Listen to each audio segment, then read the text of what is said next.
Imagine you have just worked a long 2 weeks at work and you're excited. It's Friday, it's payday, and you've just received your check. You open up your check and you look at it, and it's only $20.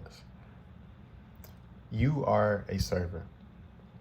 So when it comes to being a server, your checks really aren't anything to brag about whatsoever. And so majority of your income is based off of your tips and how much tips you make at the end of the night or end of each night. And so today I want to talk to you about why tipping is important in restaurants and why it should be made mandatory in restaurants.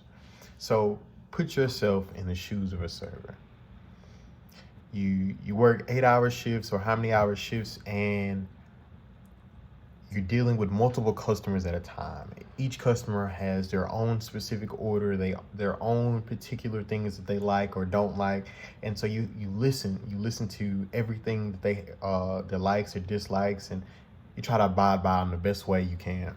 And so you're running all over the restaurant trying to find this, trying to find that, or make sure they're enjoying their dining experience. And so you're running yourself rampant, making sure everything is good for them. And you go back and look at the check at the end once your customers have stood up, and you notice that there was no tip.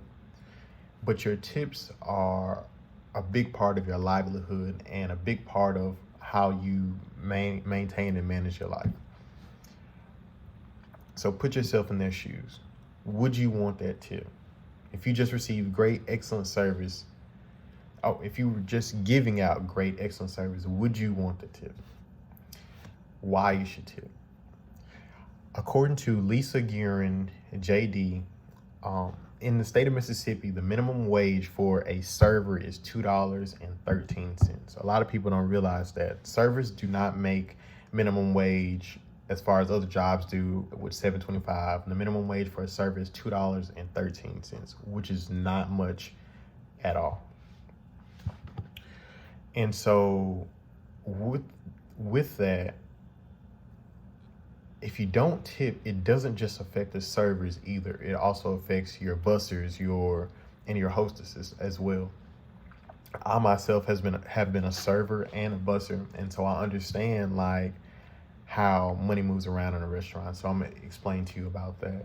So when it comes to a server getting a tip at the end of the night, getting a tip at the end of a dining experience for a customer, they get their money and they gather it and get it all together. So at the end of the night, what that server then has to do is divide the money up. Well, a manager would divide the server's money up and split it.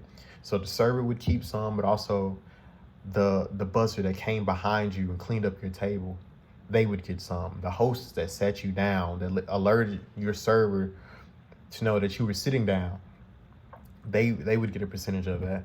So it's so many people that are affected if you don't tip. Servers are a lot of times college students like you and me.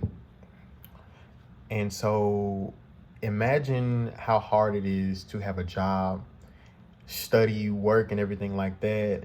So for some people, pay bills or pay tuition and stuff like that. So it's hard to maintain everything and stuff like that when you're worried financially. And so it makes it so much easier, and it helps so much if you just tip. And so according to Deb Hip, a lot of servers are struggling to try to make ends meet when it comes to them not receiving tips. How you should tip. At minimum, you should tip 20%, according to Susanna Breslin. 20% of your meal, that's not much. That's not a huge chunk. It's just something, it's just you doing your part. And according to USA Today, it's preferable that you use cash for two very, very reasons. One, because when you use a debit card to tip, taxes are taken out of that. And also, sometimes when you use a debit card to tip, the server isn't always honest. And I have experienced that myself. I've seen that personally, where a guy wanted to leave a $12 tip and the bartender added a $18 tip. And, of course that's illegal, that's stealing. And so that's why it's just preferable that you use cash. Today I have told you the importance of tipping, and I just want to leave with you with this. If you were in their position, what would you want?